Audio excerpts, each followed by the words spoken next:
What's going on, people? This is David W. Williams, the online traffic expert, talking to you from my home office in Smyrna, Georgia, right outside of Atlanta, Georgia.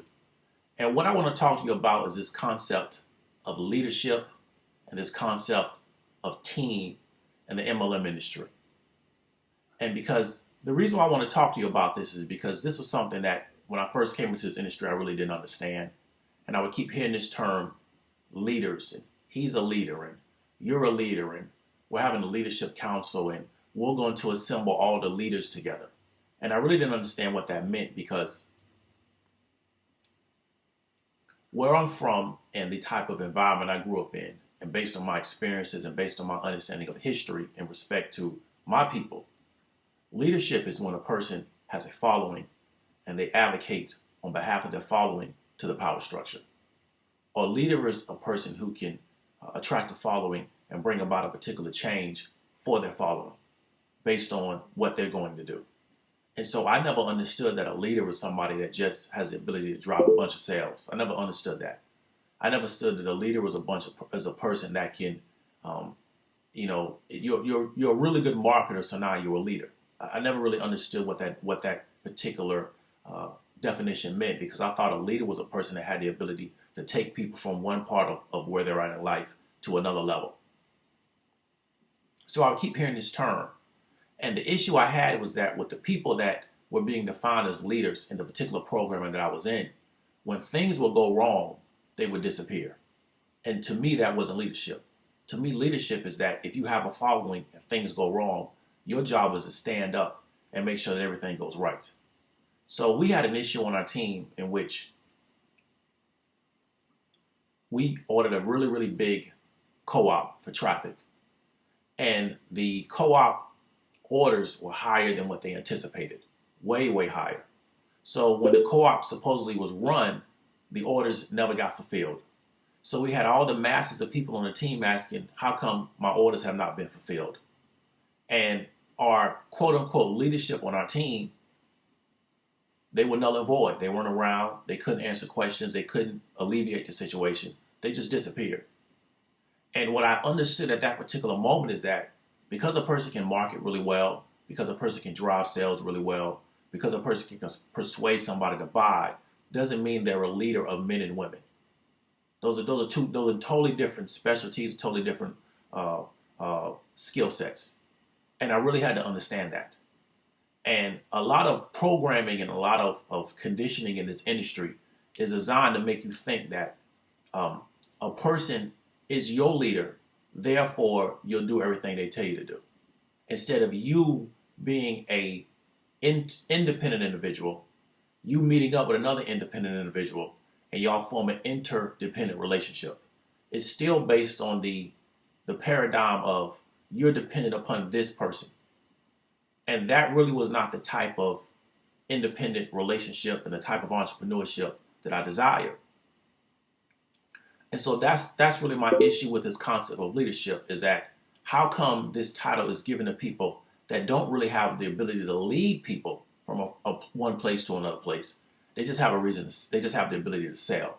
And being able to sell is a very, very good thing, but it doesn't make you a leader of people.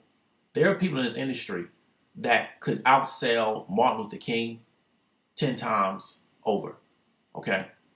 But they don't have the ability to organize and to rally people the way he did.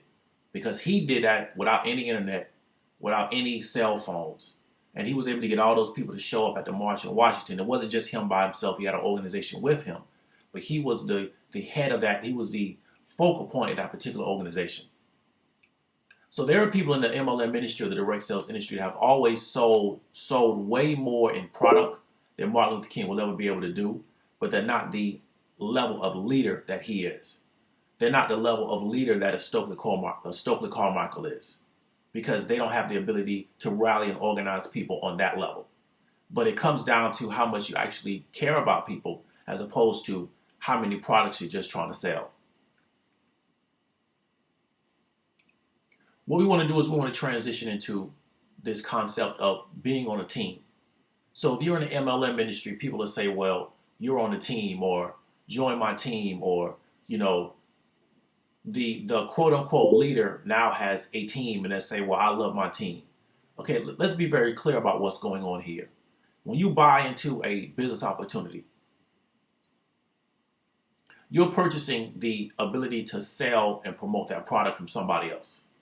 Okay, that is a customer, a buyer-seller relationship. You're a customer of that particular person. And as the company continues to put out more products and that distributor or that rep turns around and sell those products to you, you're still in a buyer-seller relationship. That doesn't mean that you're on a team. Okay, this is all part of the conditioning and the programming of this industry to continue to get you to be dependent upon that person and to have this dependent relationship. When you go to the grocery store and you buy some groceries from the grocery store, you're not necessarily on a team. When you go to Apple and you go to buy an iPhone, you're not necessarily on a team. Now, if the person that you bought from is inspired and they desire to try to help develop you as an individual and as a salesperson, that's one thing. But there are a lot of people in this industry that are only concerned with selling you a product and going to the next person to sell a new product and going to the next person to sell a new product.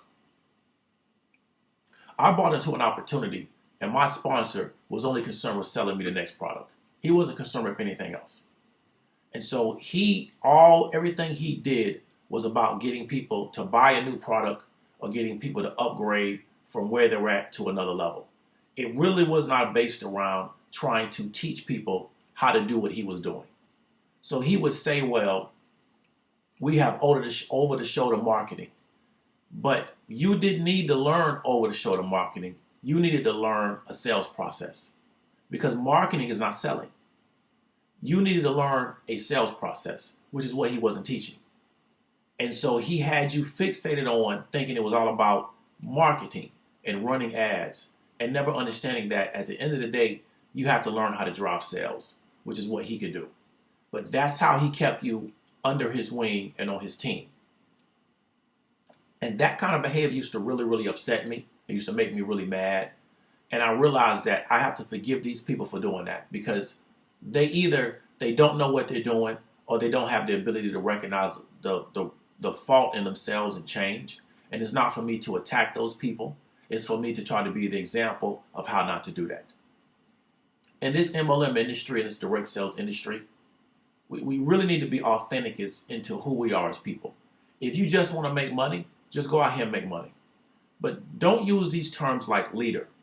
And you really know deep down inside your heart, you really don't want to lead people. You don't want the responsibility of leading. Because leading people has very little to do with how much money they're putting in your pocket. Okay? A lot of us would not be here today if our leaders were only thinking about how much money they can make off of us. We wouldn't be here.